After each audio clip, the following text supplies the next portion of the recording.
जम्मू कश्मीर के पुंछ में हुए आतंकी हमले में सेना के 5 जवान शहीद हो गए। आतंकियों की इस कायराना हरकत के बाद सुरक्षा एजेंसियों को बड़ी खबर मिली। इसके मुताबिक हमले के बाद से इस इलाके में पाकिस्तान के कुल 7 आतंकी अलग अलग ग्रुप में छिपे हुए हैं। इन्होंने ही इस घटना को अंजाम दिया था। सेना ने पूरे इलाके को सीज करके आतंकियों की तलाश करने के लिए सर्च ऑपरेशन चलाया हुआ है। खुफिया सूत्रों के मुताबिक सेना पर हमला करने वाले आतंकवादियों ने जैश-ए-मोहम्मद और लश्कर-ए-तैयबा के राजौरी में सक्रिय ग्राउंड टेररिस्ट की मदद से इस घटना को अंजाम दिया है। इससे पहले सूत्रों ने जानकारी दी थी कि सेना पर हमला पाकिस्तान के आतंकी समूह पीपल्स एंटी फासिस्ट फ्रंट ने ली थी। हालांकि सेना को शक है, संभावना है कि इस हमले में लश्कर के आतंकवादी भी शामिल थे। वहीं इस हमले से पहले पाकिस्तान के विदेश मंत्री बिलावल भुट्टो के भारत दौरे का ऐलान हुआ था, जिसके बाद अब उनके दौरे पर असर पड़ रहा है। पुंछ में इंडियन आर्मी पर हुआ हमला भारत पाकिस्तान संबंधों में कड़वाहट को और बढ़ा सकता है, जो पहले से ही ठंडे बस्ते में है।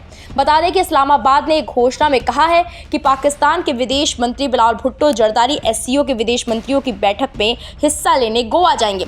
वहीं बिलावल की यात्रा को लेकर भारत ने कहा कि बहुपक्षीय आयोजन में अकेले एक देश का भागीदारी पर ध्यान देना उचित नहीं है।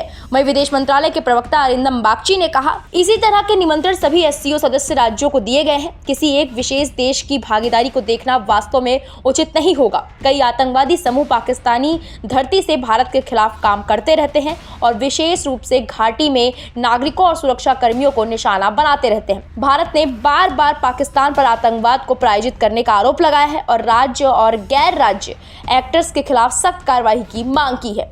पुंछ हमले से कुछ ही दिन पहले मीडिया रिपोर्टों में खुफिया सूत्रों के हवाले से कहा गया था कि पाकिस्तान जम्मू कश्मीर में विशिष्ट लक्ष्यों पर ग्रेनेड हमले की योजना बना रहा था। ईद के बाद हत्याएं और G20 बैठक के आसपास श्रीनगर में हमले की योजना बना रहा है। रिपोर्ट में कहा गया था कि सुरक्षा बल, राजनीतिक कार्यकर्ता और जम्मू कश्मीर के बाहर के लोग जो केंद्र शासित प्रदेश में हैं, वो आतंकियों का मुख्य लक्ष्य हो सकते हैं।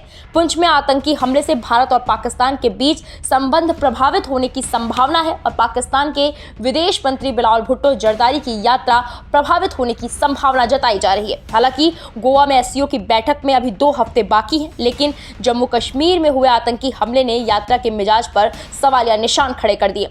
भारत और पाकिस्तान के बीच संबंध तत्काल मरम्मत से परे तनावपूर्ण प्रतीत हो रहे हैं।